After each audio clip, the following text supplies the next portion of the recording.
This podcast is a proud member of the UUOP Network.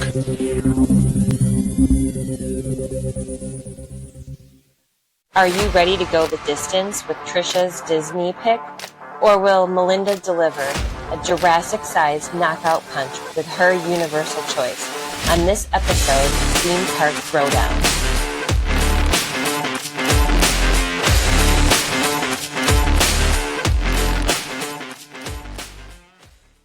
Hey everybody, and welcome to episode 28 of Theme Park Throwdown. You're here with Melinda at Melinda's Magical Adventures, and I'm also here with Trisha at Trisha Travels on Facebook and Trisha Travels 85 on Instagram. Hello everybody, how's everyone doing? How's everybody's week going? We are both going through it over here, but you know what? We always look forward to this time every week where we get to sit down and chat with each other and have a good time. So let's throw down some theme parks, shall we? You guys know the drill by now. We will get to our super fun topic that we're going to dive into in a little bit. But before that, we're going to announce the winner of episode 26, which is the episode in which we talked about quick service dining in the parks. Our winner for that episode was Universal! Woohoo! Thanks, guys. Oh, look at that face. This was a winner by a landslide, too. I think Universal got all the votes this week. Mm-hmm. Now, listen, Trisha, that has nothing to do with you. That has to do with Disney. It's all Magic Kingdom's fault. Well, I'm over here applying aloe vera for the burn I got from losing so badly, so... Universal has definitely upped their quick service game substantially in the past couple of years, and it is showing. At least I eat well when I'm in Universal. I'll just say that much. There you go. There you go. All right. So we're going to move on from that to the news from the past week. Trisha, anything interesting happening over at Disney? I actually have some news this week. It's exciting. And it's not about a bush. Okay. Well, I'm sure by the time you hear this episode, you will have seen the controversial Halloween cast member outfits that are being posted. Yeah. That is a thing right now. I don't care what cast members wear as long as they have clothes on. Ideally. I get it. These were iconic. They were very gaudy, very bright. Oh, yeah. And the new look is more sleek. It's more subtle. I don't know. I kind of like it. Like if it was a shirt, I'd wear it. It's very much more theme park uniform, for sure. Mm-hmm. Yeah.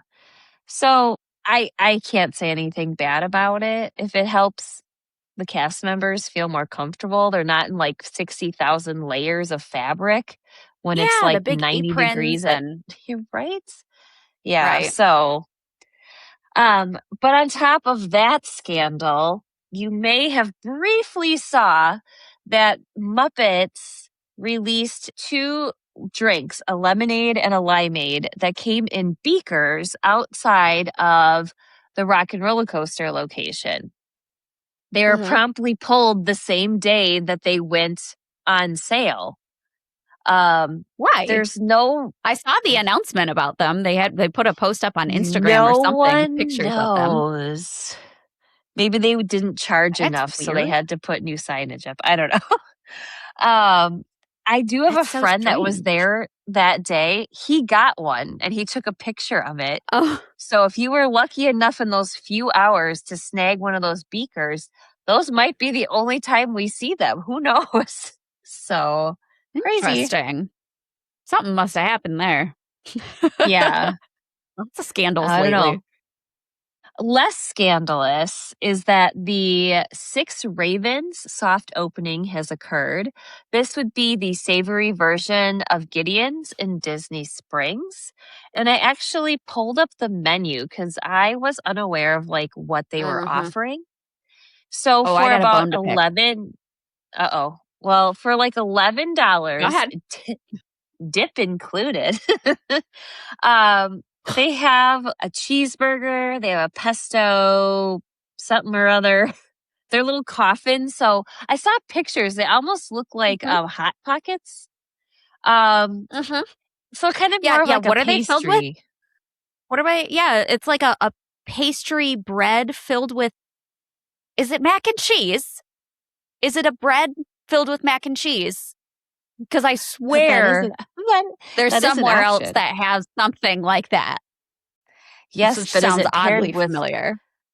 is it paired with Wolf Peach sauce and contain Pulled pork. house tomato jam? It's paired with pulled pork and Uh, contains bacon jam. they've also got a I chocolate chip saw a cookie. Moving on, moving on. I saw a picture of them today, and before I even found out what they were stuffed with, I was like, that looks suspicious. And then I saw a list of what was in them, and it said mac and cheese. One of them was mac and cheese and pulled pork, and I was like, shut up. I mean, I can't blame them for wanting to, piggyback off of Universal's great success with the mac and cheese cones. And it's not like Universal invented mac and cheese cones either, but, I'm just saying. I couldn't believe the pictures of the lines. I'm like, you're literally getting a pastry puff with cheese and noodles in it, and you're gonna wait an hour and a half. Okay, I It's have just like better the things to Gideon's do. cookies. It's the same thing. No, I did that one time. Yeah.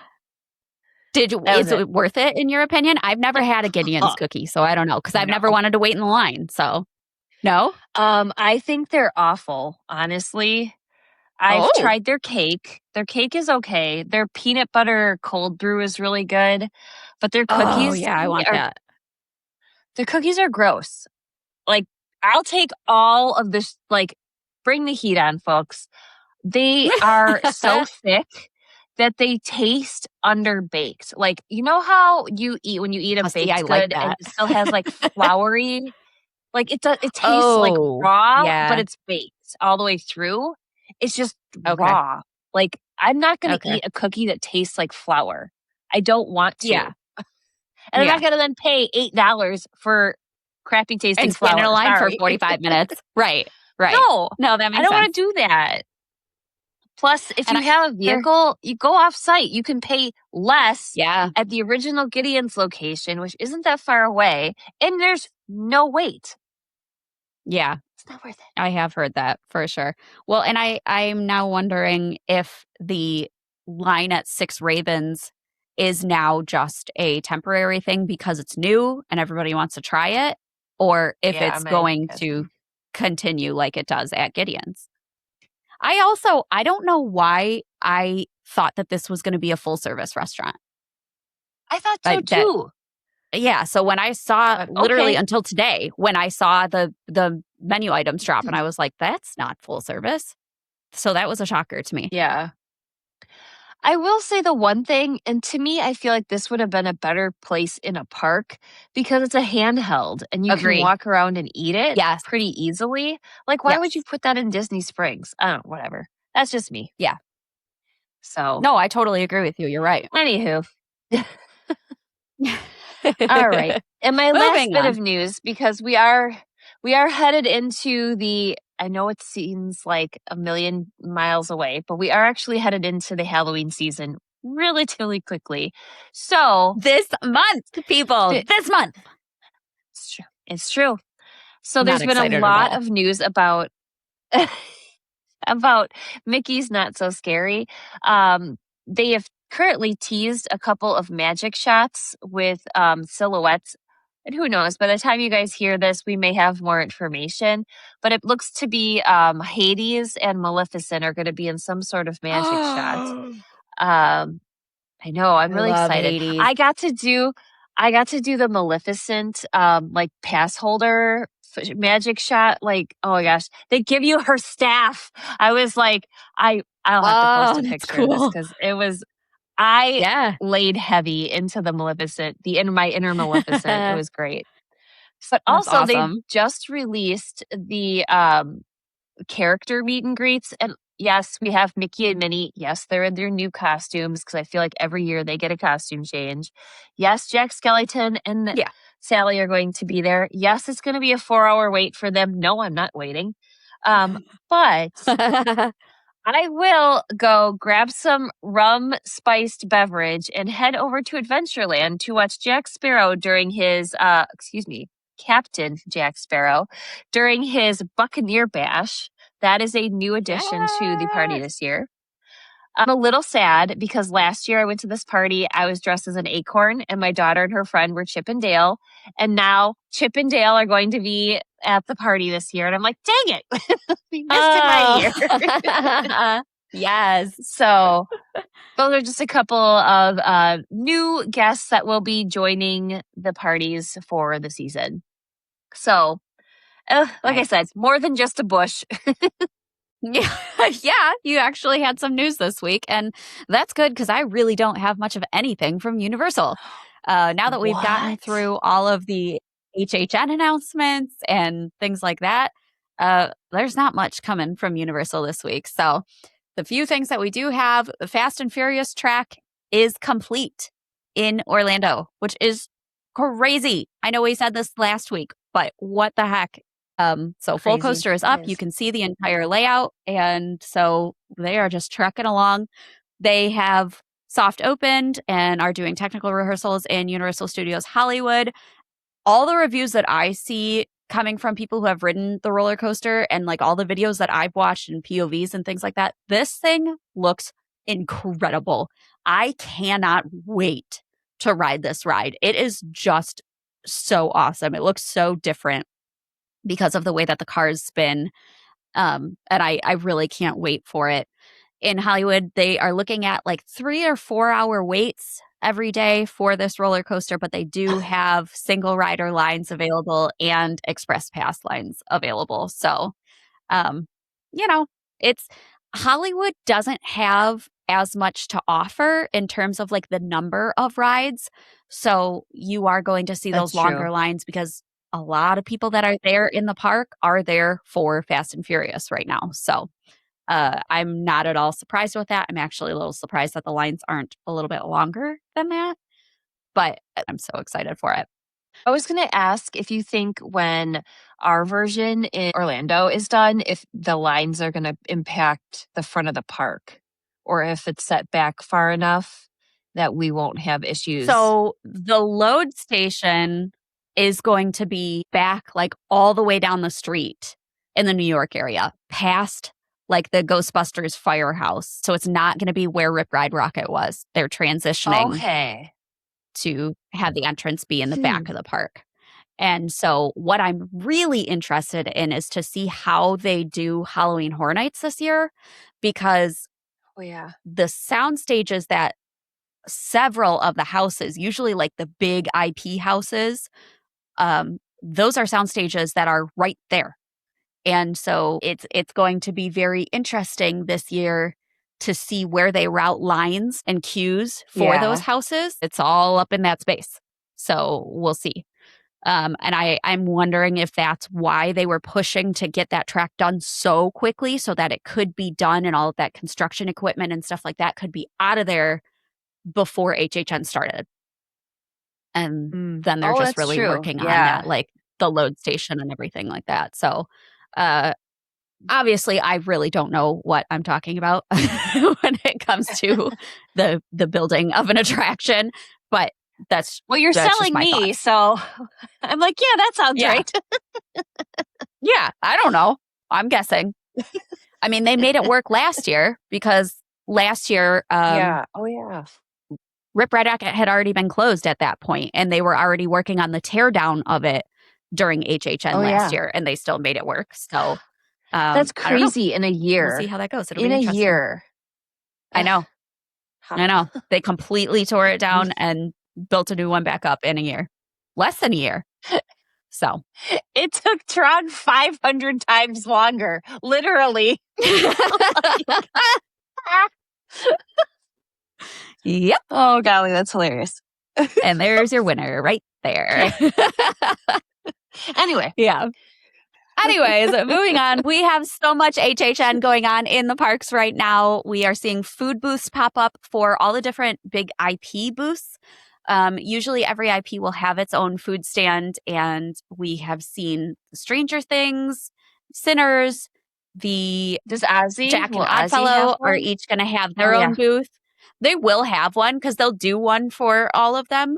I just haven't seen that one yet, but we're starting to see those Yeah. pop up all around the park, which is super exciting. We should be seeing some menus pop up any day now, which I'm really excited about. Crossing my fingers that they bring back the pizza with spaghetti and meatballs on top of it from last year because that was bomb. The hole where Rip Ride Rocket used to come through the Ghostbusters firehouse is now being closed off, which is super weird to see.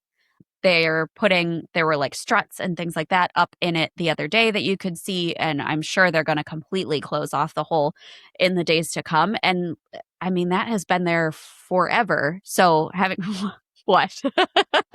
I'm sorry. You say Universal's closing their hole, and I just went back to last time when we were talking about Pooh's playful spot. So sorry, I can't help myself. I'm like 5. I'm sorry. Oh my God. Sorry, You folks. guys, you either I'll love us behave, or I you promise. don't. I'm sorry.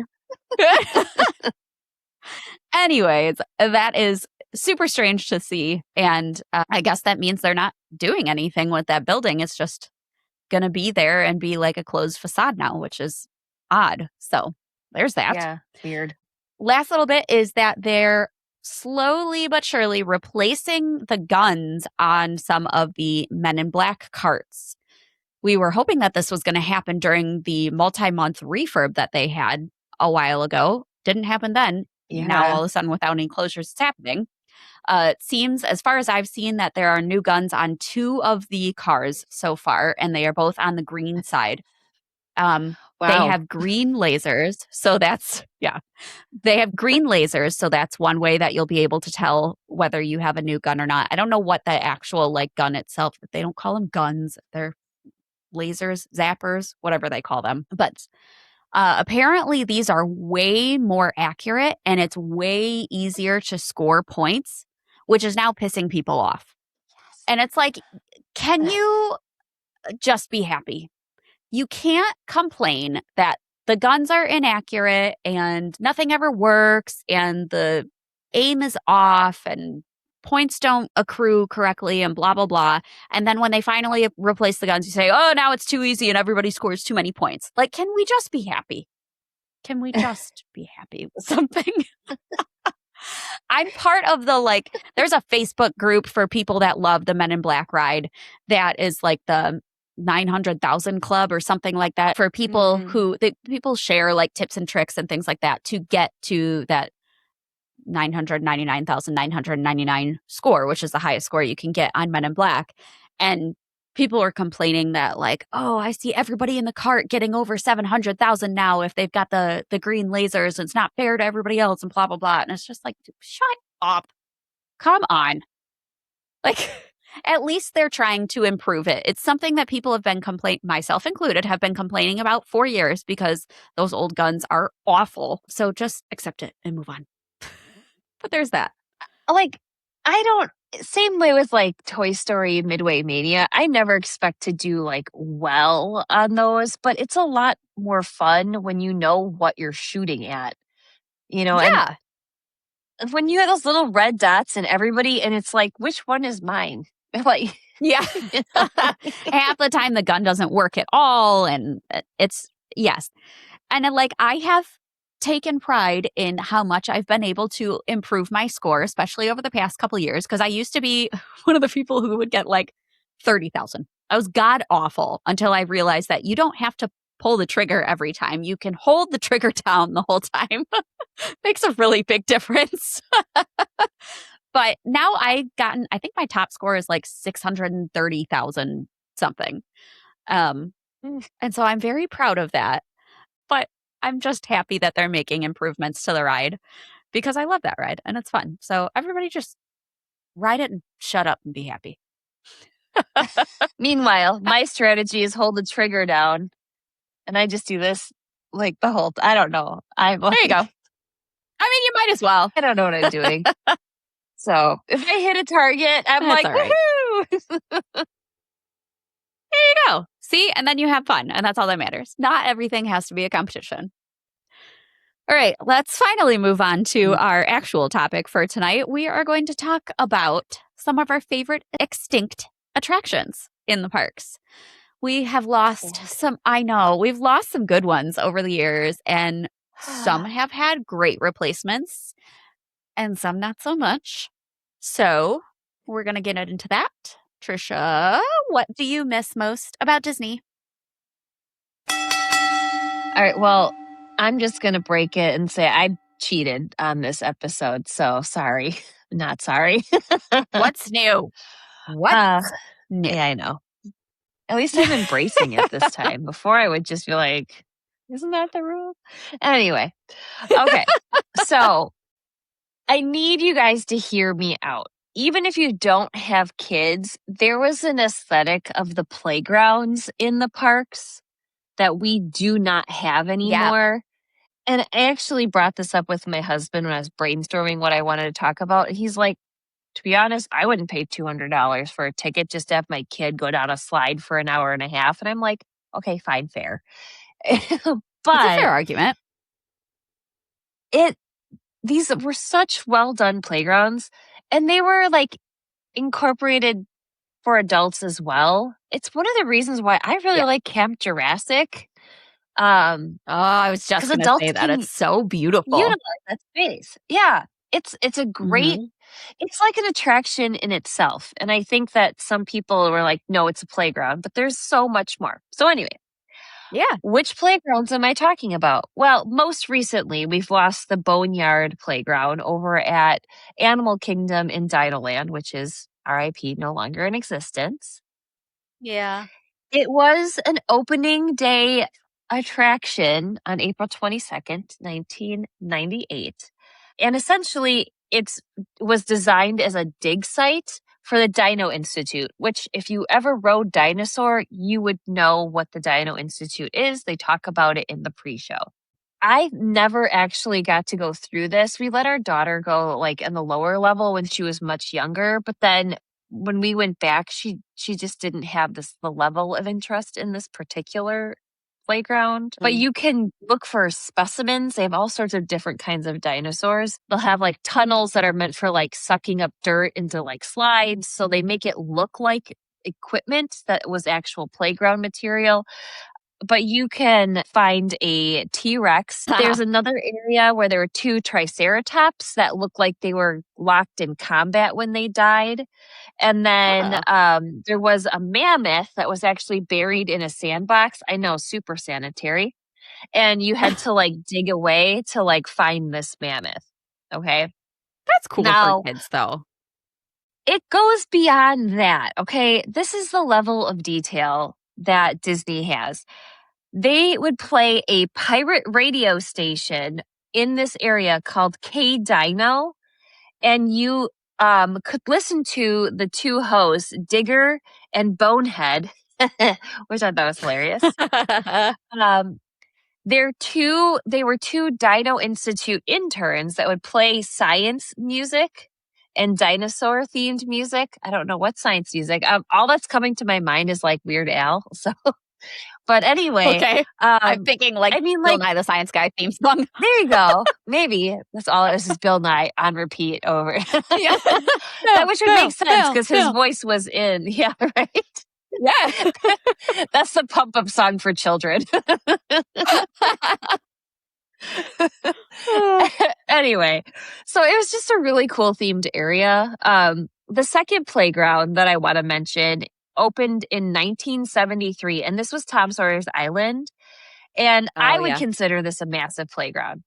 So you got to take this nice, relaxing raft ride across the rivers of America, RIP Rivers of America.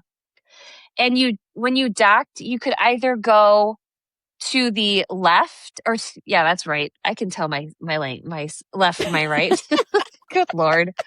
I only had 2 glasses of wine, folks. Anyway, you go to the left, you could go into the pirate caves to look for treasure. They had stairs going up where you could go up to the lookout, which actually gave you some really fantastic views of the back of the park. And way back in the day, you could go to the right towards Aunt Polly's and you could buy like lemonade. They had rocking chairs. You could sit and watch the riverboats, RIP for the third time, as they passed by the island. So I wanted to mention that one. Thankfully, you can still do this in Disneyland if you're really interested in this, like, e-ticket attraction. Yeah. Gotta fly to California. But the one that I want to really stress, it was nostalgia. It's from my childhood. It's Honey, I Shrunk the Kids movie set adventure, because we can't make any title shorter than 50 words long. No. And that even goes back to the 90s. So Yeah. I remember like standing next to a giant Kodak film canister. Kids, ask your parents what that is. Oh my God. sliding down a blade of grass that was a slide, but it looked like grass. And standing next to a larger than life auntie as you could like reenact scenes from the movie Honey, I Shrunk the Kids. Yeah. I would like to point one thing out. What happened, Disney? This opened December of 1990, okay? Less than a year after a movie that nobody thought was going to be a success hit theaters. It takes you 5 years to build Tron, which already exists overseas, and less than a year to build this. What? You have the power, Disney. Sorry. Not anymore, apparently. Soapbox aside. This was in the studios, which back then was called MGM Studios, not Hollywood Studios. Yeah, we're throwing it way back now. And has since been replaced, closing on April 2nd of 2016 by parts of Toy Story Land and Galaxy's Edge. So I can't be too Worth mad it. because Yeah, sorry. that was an improvement. Yeah. All right. My second, so I'm not cheating because this really is just one attraction, is the Monster Sound Show. This was in Hollywood Studios as well. And it was an opening day show or attraction.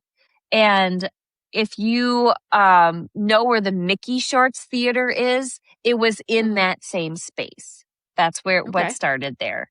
For my Universal goers, this would be like the audio version of Horror Makeup Show.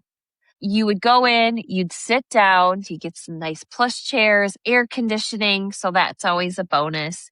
And then you would watch a horror film that was family friendly, and it was voiced by Martin Short and Chevy Chase. So like pretty humorous. Yeah. While this is going on, there are professionals out on the floor with different tools and things making the sound effects for the movie you are watching live in front of you. All right. Huh. It's a short That's thing. cool. The film's only a few minutes long. When the film is done, the experts explain what they use to make the different sounds. One of the things that I clearly remember, they had this thing that looked like pant legs, and they would put their arms in it, and then they'd make really fast motions, and it sounded like a punching sound. So if you can picture like an action movie where there's like a punching sound, that was that's originally how they made that noise before we had soundboards and all these other things that are super fancy. Yeah. It's called Foley. That's the art of creating sound effects for movies and shows and things like that they then dub in. I'm glad you said that because I read that word and I was like, what? So now I know. Yeah. The best part about this, though, is that there was audience participation. So they would pull like 4 or 5 people out of the audience.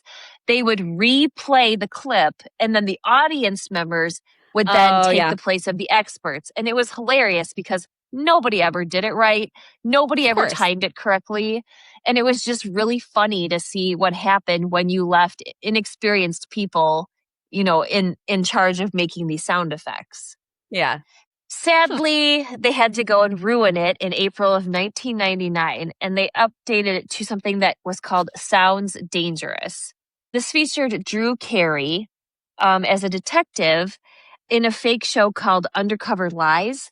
And everybody in the audience would wear headphones that had these like special effects that made the sound feel like it was much closer to you than it actually was. Like you would have somebody like standing like right behind you talking in your ear kind of thing. So it's kind of creepy in that regard. It lost a lot of the magic at that point, and it quickly became seasonal to where it quietly just closed in the year 2012. So Yeah. clearly it wasn't a fan favorite. And now we have the Mickey Shorts Theater. I don't necessarily know if that's an improvement off of the original concept, but I think it's an improvement over the Sounds Dangerous, honestly. So Yeah. I do miss that original concept of the monster sound show. So I don't think I've ever heard of that. I can't believe that. I know. That's I crazy. loved it. Oh, that was back when like Lights, Motors, Action and the Yeah. well, I don't want to give away. I have a couple honorable mentions that I have to include because like I said, I cheat. Of course So you do. I have to mention Food Rocks, which was in Epcot, and this was replaced by Kitchen Cabaret. Okay. Why am I mentioning these? For those who don't know, my like daytime job is a registered dietitian. So I work with nutrition and food every single day of my life. I will say Disney is the reason that I found my passion as an adult, even though it's probably not true, but I'm going to say it is. So these shows featured animatronic food characters that could like move and they would dance, sort of. You know, we're talking animatronics from the 90s here, so Yeah. very limited mode. We're not talking the shaman from Navi River Journey by any stretch of the Little different. imagination. You know, it was a cheese wedge and his little feet would do this or whatever. So, and for those who aren't watching, I'm kicking with my fingers.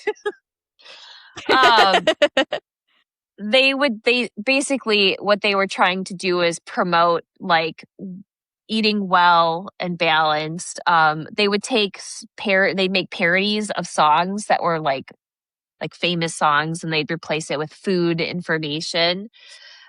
This was replaced, however, in 2004 by Soarin'. I do think that's an upgrade. So Yeah, just a bit. Just a bit. Sorry. And finally, an honorable mention is The Timekeeper. This was in Tomorrowland and it opened in 1994. It's very similar to some of those 360-degree shows you can catch in the pavilions in Epcot. Okay. The difference here is that there was a decent audio animatronic, like little robot guy who had a control board in front of him. And he was voiced by none I other remember than this. the late, great Robin Williams. Yeah. Yes, I loved this. I think part of it was like Robin Williams was in a lot of kid shows. We recognized his voice. So it was He like is really great. the GOAT. Yeah. Yeah. Yeah. But essentially the concept behind this is that he takes you on sort of it honestly reminds me a little bit of like the Dino Institute and Dinosaur where like things go wrong as he's like taking you through events of history. And Yeah. he's bundling his way through time essentially as your like time travel host. So you could see things that like the dinosaurs or Mozart or building the Eiffel Tower. It closed in 2006, so it was open just over a decade and was replaced by Monsters Inc. Laugh Floor, which is cute. It's enjoyable. It's no Robin Williams. Yeah. So, like I said, I cheated. We were supposed to only do 2, and I did like 5 or 6. It's all right. You know, I you have do- to have so many more at Disney to add up to the great ones that are at Universal. So I get it. Yeah. Well, it was hard, honestly, because there were a lot of attractions. I did mention Tom Sawyer's Island, but I tried not to talk about Dinosaur too much because we know we're getting some reiteration of that and Indiana Jones is in Disneyland. Like there's been a Yeah. lot of turnover of things, but the things that like Test Track technically is extinct, but Sure. version 50.0 is 3.0. now available or Right. whatever. Right. So I tried to pick things that's like, this is never coming back. And in some cases, like Food Rocks and Kitchen Cabaret, thank God. So, Yeah. Yeah. I get it. but there's a level of No, that nostalgia. makes sense, so though. there you go, folks. There's enough newness in Disney that I was able to cover that much of extinct things without, you know, any just refurbs. Mhm. I'm looking at you, Rock and Roller Coaster. Yeah, Disney's also been open for 20 more years than Universal has. So Semantics. all right. All right. Well, show me up. let's go to Universal. And you cannot talk about extinct attractions at Universal without talking about the big one. I'm going to start off with the saddest of them all and the best of them all. If any of you were lucky enough, like me, to have been able to ride this attraction before it closed, you know how amazing it was. I am talking about Jaws the ride. This ride opened as an original attraction in Universal Studios Florida. So it opened on June 7th of 1990. And it was part of what was then the Amity section of the park, which is, well, we'll get to what it is now later on, but I'm sure most of you already know anyways. It's just past the San Francisco area.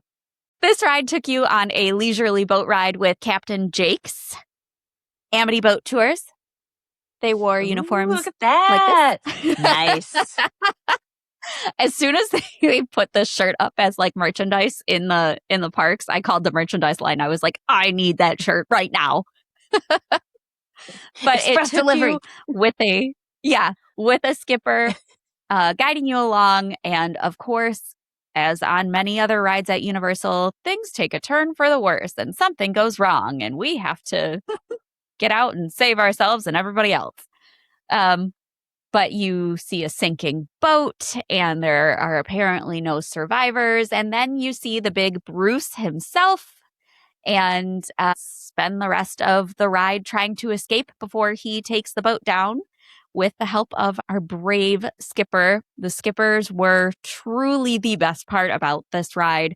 And it's one of the things that makes me so sad about ride replacements now is that we're seeing less and less rides that have these big like team member or cast member roles where it truly makes the entire experience. It's like a different ride every time you go on the attraction because it's all dependent on how your skipper was. Or like for Fast and Furious Supercharged now, the Jamie character during the pre-shows is so great and something that everybody is going to miss. And so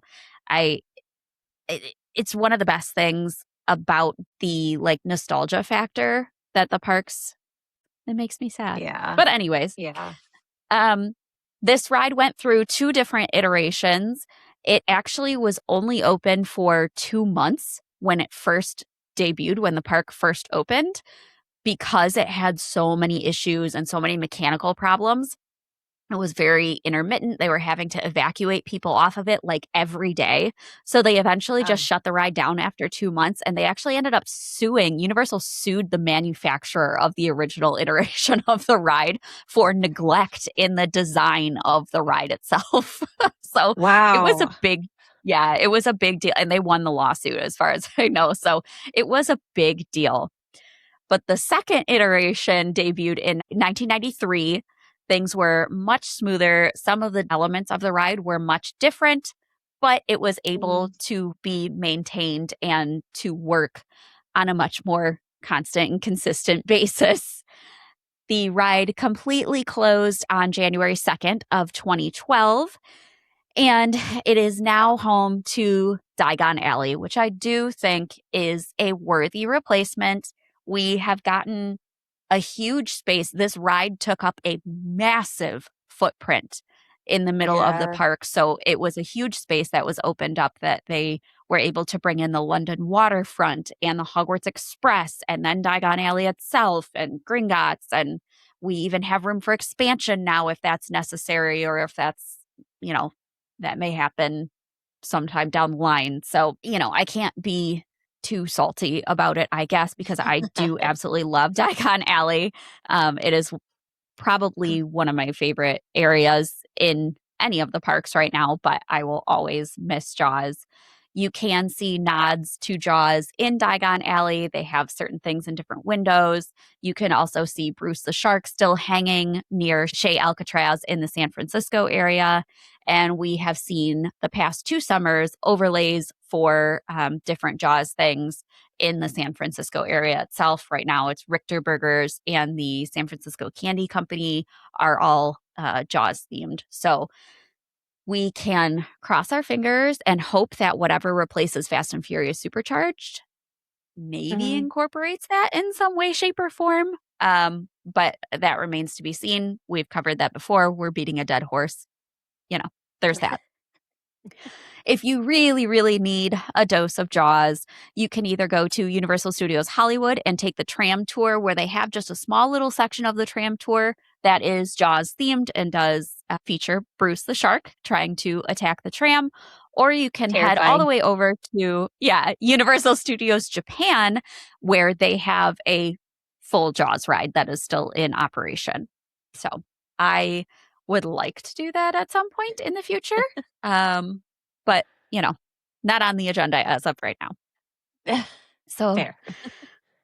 We miss Jaws. We love Jaws. Hopefully it will make an appearance. It is still, I think, far and away the most missed attraction of most people who had been to the park, when they were younger, in the 90s, in the 2000s. And I think Universal knows that. So I'm really hoping that they do something to bring it back in the future. I was going to say, I'm picturing this would be like in Disney if they shut down Jungle Cruise and replaced it. Yes. Because I think people would riot. there are a lot of comparisons that you can pull there, with the skippers and being on the water and it being a boat tour and just the different involvement by the team members and cast members and things like that. Yes, absolutely. So yeah, I get that. I mean, and Jaws is just such a massive property for Universal Studios. So it's sad that it doesn't have more representation than it does in the parks right now. Yeah. So keep your fingers crossed. The next one we're going to talk about is not going to be everybody's favorite. It's going to be, most people are probably going to be happy that it was replaced. Not me. This was one of my favorites. This is Twister, Ride It Out, which debuted on May 4th of 1998 in Universal Studios Florida in the New York area. It's based on the 1996 blockbuster Twister, which is my absolute favorite movie of all time. Bar none. There is no competition. It has been my favorite movie since I was a kid. I have a tornado tattooed on my foot. It's the best. So that is the main reason why this ride was, you can't even really call it a ride, why this attraction was my favorite. But I also really admire what we're going to get into in a second, which is the science that went into it and the innovation that went into this attraction itself. So like I said, definitely not a ride, but more of a walk-through attraction / show experience, where after several very dramatic pre-shows featuring Bill Paxton and Helen Hunt, who are the stars of the Twister movie, you enter a soundstage and a tornado appears right in front of you. You have scenes and props from the actual movie. You've got the red truck, you've got the drive-in movies, and of course you have the flying cows. They created rain, wind, and fire effects, which actually was a feat of physics and engineering and meteorology to create the Twister inside this building for this show. Universal did really extensive research on actual tornadoes, working with meteorologists to figure out the science behind it and to make the experience as realistic as possible. And some of the the mechanics of it came down to like, what are the actual weather conditions like on the exterior of the building? Because those even influenced how the tornado needed to be created on the interior of the building for the attraction itself. Whoa. Like it's really crazy stuff. I watched this like 3-hour long documentary about it and absolutely loved every second of it because I'm a total nerd. But it was really impressive. It was the first time that an actual rotating tornado of this scale was built on an interior set. So Universal did a lot of work in making this attraction happen. They created constant interior winds of 35 miles per hour. The sound of the thunder came through 54 speakers and was powered by enough wattage to power 5 average households. Then the roar sound of the tornado, which if you have ever experienced an actual tornado, is unmistakable. I used to bartend when I was like 21, I think, and a tornado hit my work. And I will never forget that sound, especially because I knew what it was because I was such a fan of the movie and everything. And it's crazy. But to create the roar sound of the tornado, they made a combination of camel sounds, lion roars, and then human and animal screams that were played backwards. And they kind of like meshed all of these together to create that roar of a tornado. Wow. I know. It's very bizarre. Is this where I say they had an expert Foley on set or whatever? A Foley artist, I guess. Yeah, I think that's probably part of that. Not really sure, but sure. That's wild. And also like so creative to be able to put that together. Wow. Yeah. They had more than 65,000 gallons of water that would simulate the rainstorm and could be ready for the next show every 6 minutes. So it was, this was like a system. They had this down. Oh my gosh. Yeah. Holy mackerel. Yeah.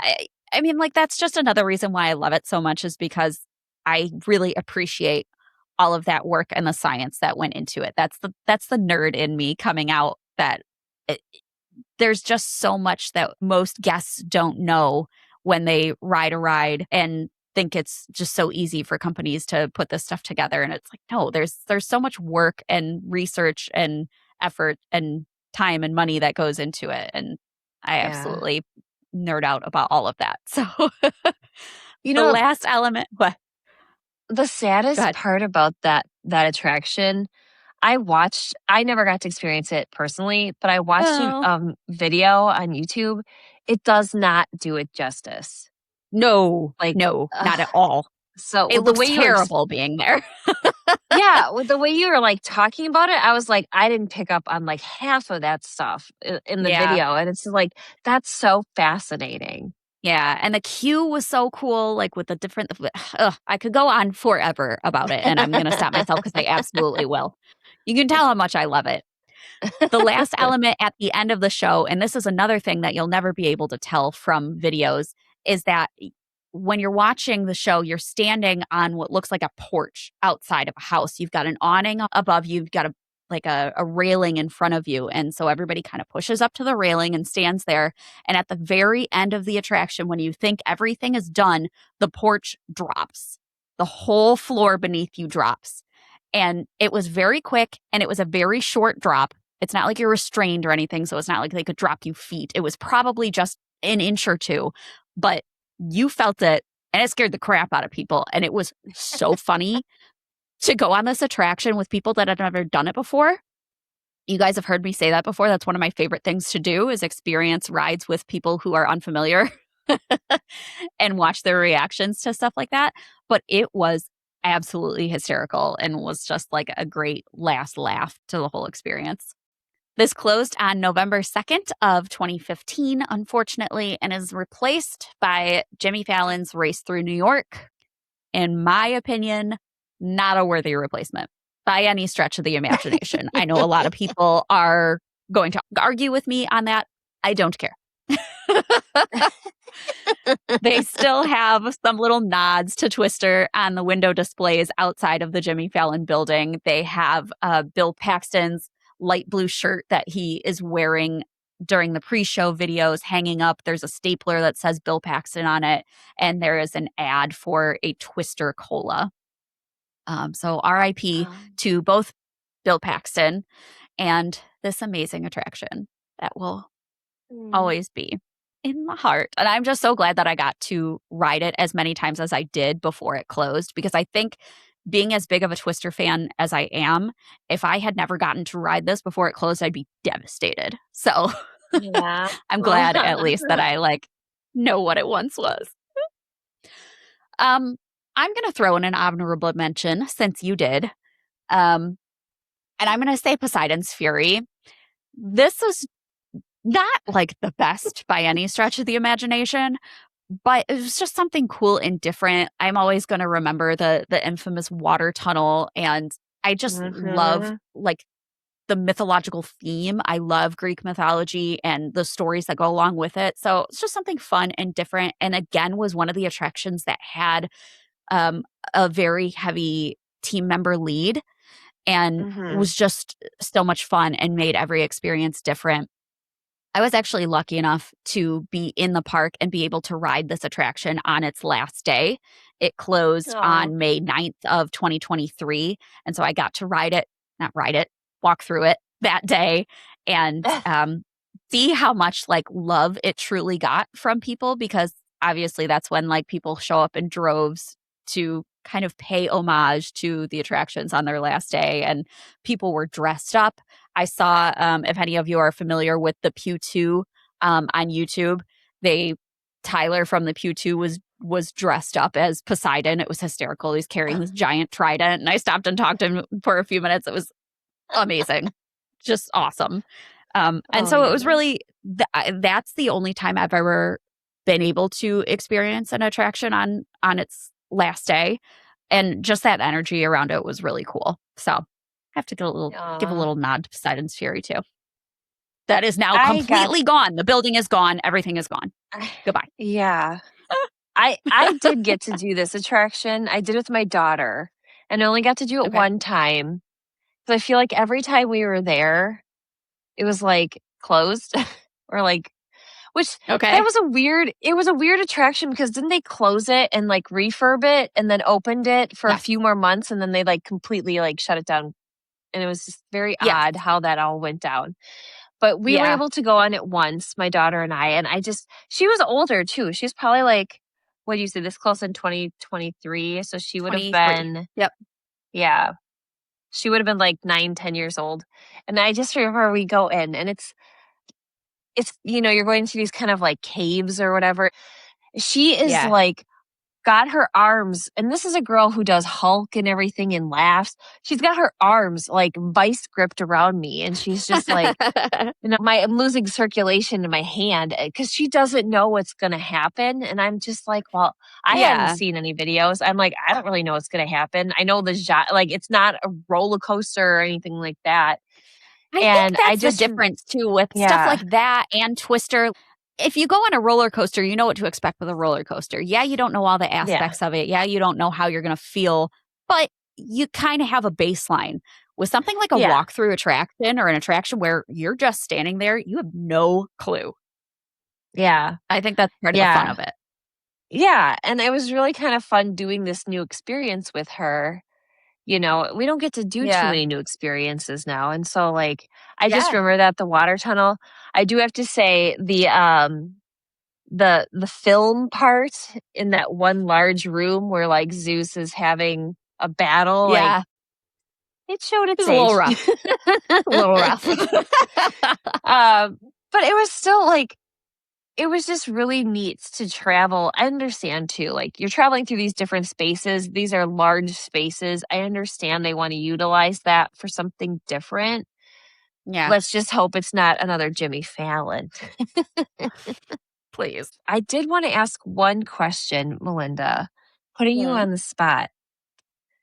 If a ride today they announced it's going to be discontinued, it's going to go extinct, what ride in the theme parks would hurt the most if it happened today? Super easy answer. Don't even have to think about it, but this will never happen. E.T. the E.T. adventure. I would riot, but so would everybody else, including Steven Spielberg. So it's not happening. I don't have to worry about it. So Don't that might make even Steven be angry. like a cheating answer because it's not going to happen. But I would be devastated if ET closed. What about you? Space Mountain. Like if we're talking legitimate things that actually could be on the chopping block. And there was a rumor that they were talking about it being like a major overhaul, like replacing the track, possibly changing. It's all rumor. They're talking about that now, aren't they? Yeah. Yeah. Okay. So, obviously like Guardians would be a huge hit, but that's not something that will be on the chopping block ever. Yeah. Okay, so let's answer this again then. And let's say, yours counted. Space Mountain counts. For me, since I know ET is not going anywhere, another ride, River Adventure. Jurassic Park River Adventure. I absolutely love that ride. It is closed right now for a massive year-long refurbishment. We don't know what it's going to be on the other side. It seems from everything that we've seen so far that they are not doing the re-theme to Jurassic World. Thank goodness, because I would be devastated because I absolutely love that ride. And I think it comes down to like how much I love the IP itself, not even necessarily how much I love the ride. Yeah. But Space Mountain would be a doozy. Yeah, that popped into my head. Honestly, it's hard. I feel like I was going through like the attractions. Epcot actually got hit the hardest for attractions that closed or were renovated or rethemed in some way the most. So I don't feel like there's too much right now. I mean, maybe Finding Nemo or Figment. That's a good question. God. Which attraction in your parks needs to close and become extinct? Figment. Don't tell my husband. Figment. Yeah. Universal, God, needs to close. Well, they already closed one.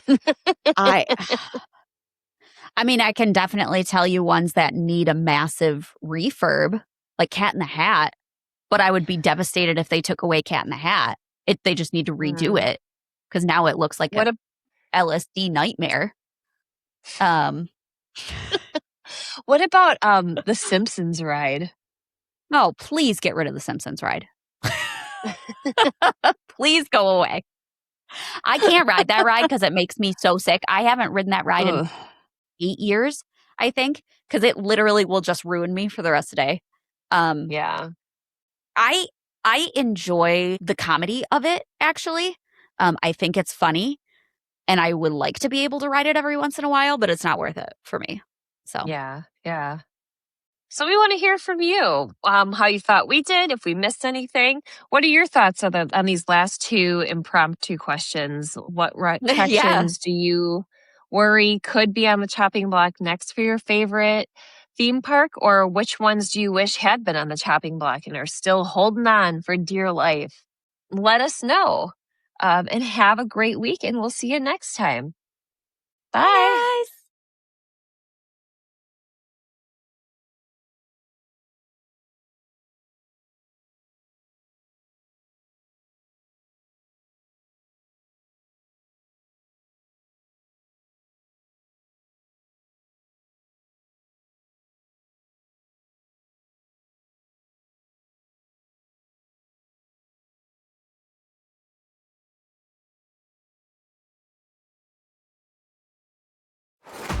Thanks for tuning in to this week's battle. Now it's time to let us know what you think.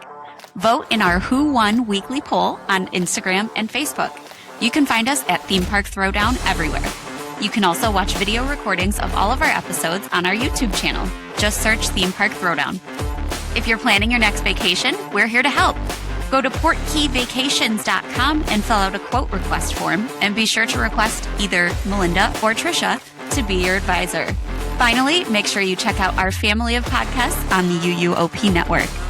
The unofficial Universal Orlando podcast, the Taste of Universal podcast, the unofficial Universal Great Britain podcast, the Portkey Passport, a Disney podcast for adults, the Theme Park Duo for your West Coast parks, Rush of Fear, a Halloween Horror Nights podcast, and Big Dumb Stuff for all your pop culture comedy. You can also check out our network partner, The Fudge Factor, on YouTube for all their park vlogs. That's it for this throwdown, guys. We'll see you next week in the ring.